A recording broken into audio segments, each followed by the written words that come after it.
Hey guys, BJ the Brave here, and today I'm bringing you a slightly different video. As many of you will know, if you're in the Warpforge community, we decided to pull together some feedback for the developers, and Ecclesiarch led this, and you can find details of that if you don't know in the community Discord. And I thought I'd make a little video just kind of sharing and talking through my response as a player to this survey. So the point of the survey was to really just kind of like get a feel from the community around kind of what they like about the game, what they're not satisfied with, what changes they recommend, that kind of thing. So yeah, I'm going to basically just walk through a couple of my answers and just kind of like bring it to life and talk about kind of why I chose what I chose. Okay, so here's the thing. First question is, what do we enjoy most about Warpforge? And for me, this is very much about like the core mechanics of the game design itself. Like, how do you actually play a game? I've made a fundamentals video all about this for new players. Go and check that out. But just like the basic mechanics, if you've played Hearthstone or Tessel and games like that, then you're probably going to really like Warpforge. It works really well. They add the nice new thing around melee and ranged attacks, so you can attack with from kind of two different power sources, which I think is pretty good.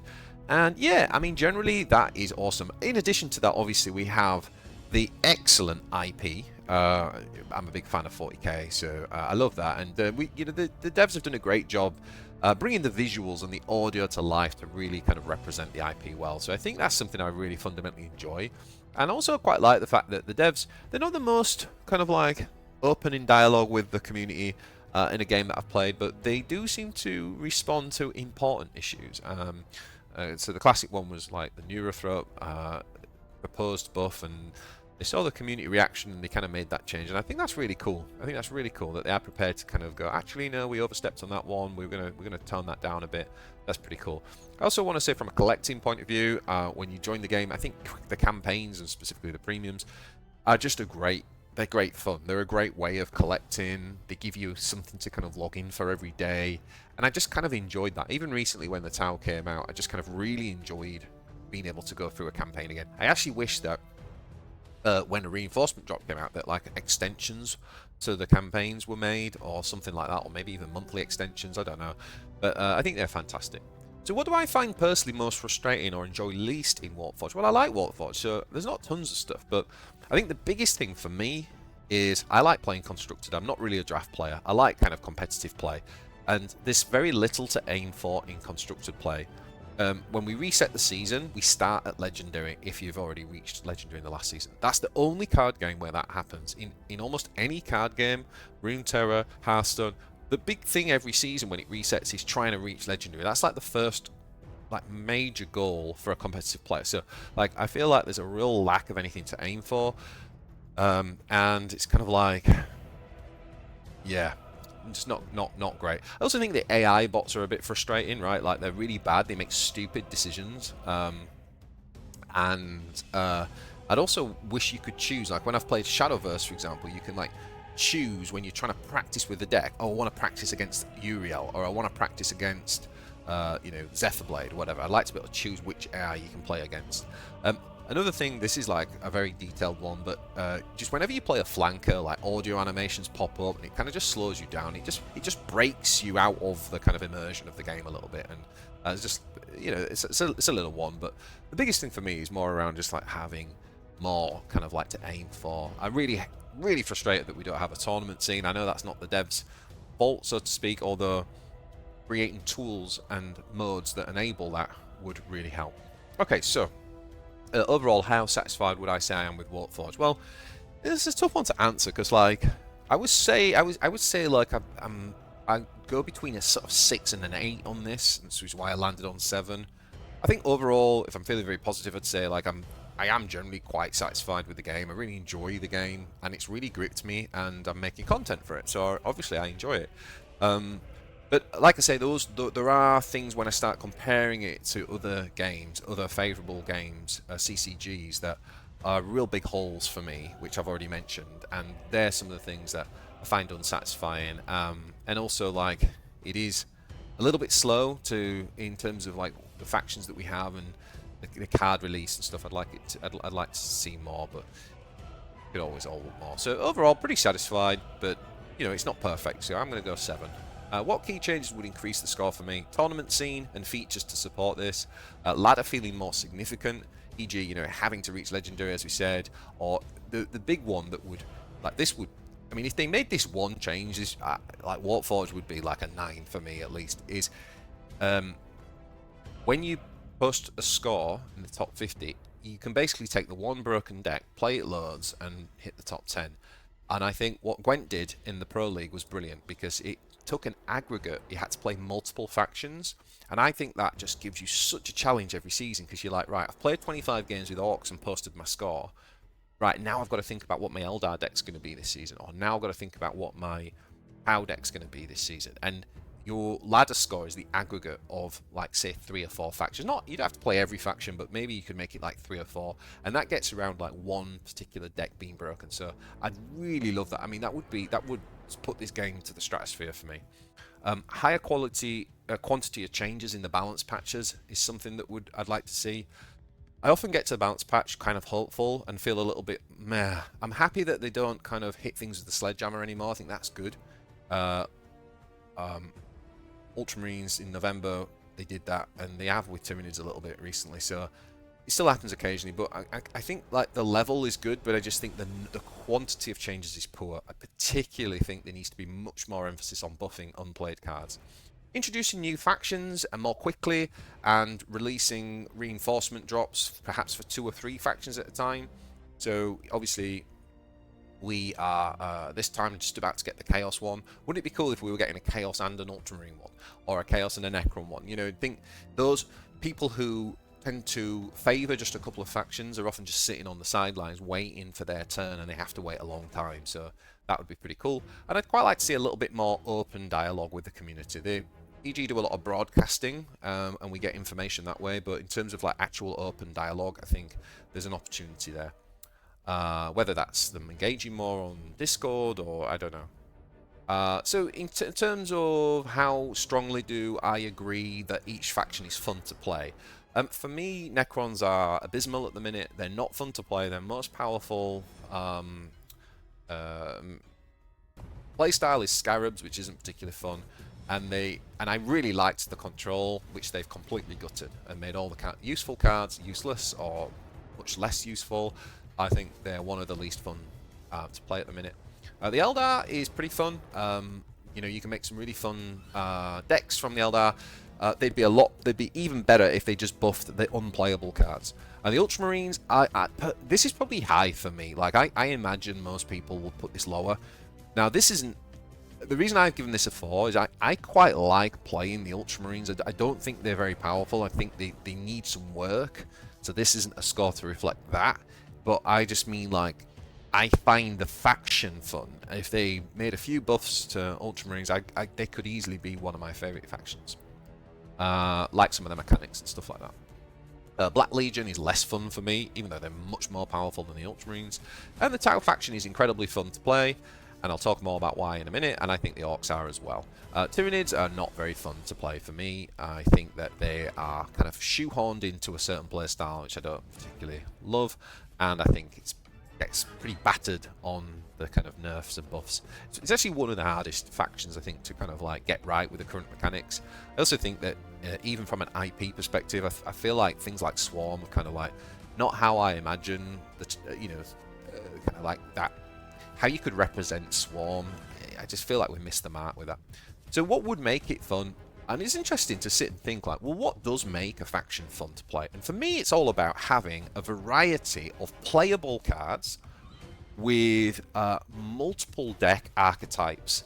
So I like Tau, for example, and Orcs because I can lean into Mob or Markerlight, or lean into Long Range, or lean into Suits, or lean into Drones, or lean into play styles, for example. So I could build an aggro Orc deck, or I could build a control Orc deck, or I can build a combo Orc deck around like the Green Horde and things like that. So for me, it's all about variety in cards and kind of play styles. That's what makes a faction fun. That's why I find Chaos less fun to play, for example, because I think that whilst they have 1 or 2 very powerful decks, they're very kind of shoehorned into a certain specific style of play, and there's not much variety there. Do I think the animations need to be? Yeah, I think eventually, like, this is a low priority for me. I know it bugs Ecclesiarch a lot. I'm not that fussed. I already mentioned the one with the audio that kind of comes on from the side, on the flankers, and stops you from actually being able to select your unit and attack. That's annoying. But generally speaking, like, I think they've sped up some of the important ones, and it's not a really important one for me. But eventually, I think they could definitely improve it. I've seen some footage of HHL, and that does seem a lot faster. What do I think the biggest priority for the game currently? This is a difficult one because, like, all of these are kind of like important things, like adding game modes, balancing the game. I mean, depends what we mean by game modes. If game modes were enabling tournaments to be run easier, and the suggestion I said for ladder, that would be my priority. That, like, I would happily sit for 3 months and not have a new release if we knew guaranteed we were getting that. But I don't think that's what this means, and so therefore I'm going to say that they should really focus right now, because it's still early, a new game. They should really focus on getting more factions and cards into play, especially because it's based on like 40k, right? And people have favourite factions and races and things like that. So you should, you know, Tau did a lot to kind of inject some life into the game, and I think the more we get out, the better. This ask me a year from now, this could be a different order, but right now I would say that's true. There was a lot of kind of key nerfs that seemed to that seemed sensible at the time, but actually with power creep and things, like, probably could do with being undone. And I actually have selected all these. Like, I think give Uriel Ventress his extra card back. I hated that nerf. I think we just killed. We created an aggro archetype in the Ultramarines, and then we lost it again. Lichguard should be HP 6. He should be. He's the purpose of that card. I think they've gone too far. Angels of Death. I think spawning 4 units was very powerful back in November. I don't think it would be. I think it would be absolutely fine right now in a kind of like post Tau, post Gordrang expansion. I think Angels of Death is poor right now, and for 7 energy, I think the 4 units would be fine. And also the Hexmark Destroyer. I don't know anyone that was asking for that. Change to Hexmark. It was very powerful. It was a board clear, but it was a late game board clear. It was like a turn 9 board clear or something. So I would really like to see them revert Hexmark. I also think that it currently is bugged and it doesn't always select 4 units. Sometimes it's only 3. I'm pretty sure I've seen a lot of chat about that in Discord. So I just think like that all 4 of those could be reverted right now, and they most certainly wouldn't break the game. They'd actually improve the game. So there was a question here about what do we think should be done about weaker warlords, and there's a whole range of ideas, and some of them sound particularly interesting, but they could cause balance problems themselves. I think the simplest one is to just simply be able to alter the HP or damage states of warlords. I know it's elegant to have like 35 and 40 as they have it, but I don't see any problem with, I don't know, someone having 42 health or someone having 37 health. And the other good thing about that is that you can change. That can be a sliding scale. Then they can be easily adapted. So, you know, if something gets really powerful, maybe it goes down to 30 health. Maybe that fixes it straight away, or maybe then it gets hit too hard, it comes back up to 33. And similar thing with even the damage stats, like maybe we could be a bit more experimental instead of just having 2-2. What if something had 1-1 but more health? You know, things like that. So I think being able to like flex on those and keep an eye on them and change them more frequently would be my way to go. But you know, I'm open to other suggestions as well. Do you think we need an initiative system like HHL? Well, I'm not a massive HHL player, so and I get the idea that like if my warlord has medium initiative and yours is high, you get the first turn. I think in Warpforge we have offense cards, and I think it would take away from those a little bit by introducing this, so that's why I've said no. Are there any changes that I'd make to overtime? Yes. My change to overtime would be keep it as it is, except for make it happen later in the game. So I understand that we kind of do need to draw extra cards because that impacts things like how long does a game take, how long does it take to reach fatigue. We don't want to have to change the fact that you can put 30 cards in a deck, for example, and if you change the overtime, then you might say, well, we need to have fewer cards in the deck and all that sort of stuff. So I would say I understand the need for the overtime. However, the problem with Warpforge is, like, unlike other card games, I think things like card advantage, which is a fun thing to play for, is not really a thing in this game. It's much less of a thing, and that leads to kind of like lower skill gaps and stuff, which I don't like. So my suggestion would be that if it just activated at E12 or even E15, where we started to draw the extra cards, or E13 or 14, just a bit later than 10, I think that would still that would then create a window where, for example, aggro decks would still run out of cards, and control decks would be able to kind of build that card advantage over them and enjoy that for a few turns. So yeah, that would be my suggestion for overtime. Do I think that there should be a testing environment where players can have access to coming patches and essentially play test new cards? Well, I do. I do see that there would be a lot of challenges, and it could create a lot of work, because you've got to create different servers, and you've got to be able to think about how you gather the feedback. I think this would be quite work intensive and difficult. But even if it was like a focus group, even if there was discussions, some way of even theory testing would be good. And you know, this last question, I'm really not sure about this one. Like, I feel like it shouldn't be everyone, because there's going to be players. If you say everyone, that means like someone could have joined the game last week, like barely got their head around the game mechanics of one faction, never mind understand like the depths of. So I do think that it should be more of a selective group, whether, you know, whatever the hell top players means, or I don't know, but I do think it should be something that's like a selective group that can kind of like really inform and kind of like really bring depth of understanding about the game and the different factions and the experience and the history of where we've gone. But I'm less precious about this one, but I just, yeah, if we were to have a group, then something like that would be cool.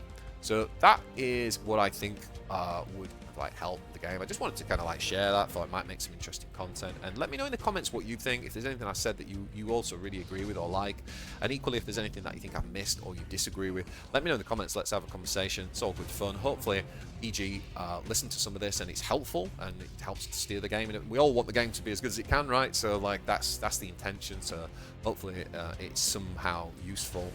And yeah, please like and subscribe and all that good stuff, and I'll see you in the next one, guys.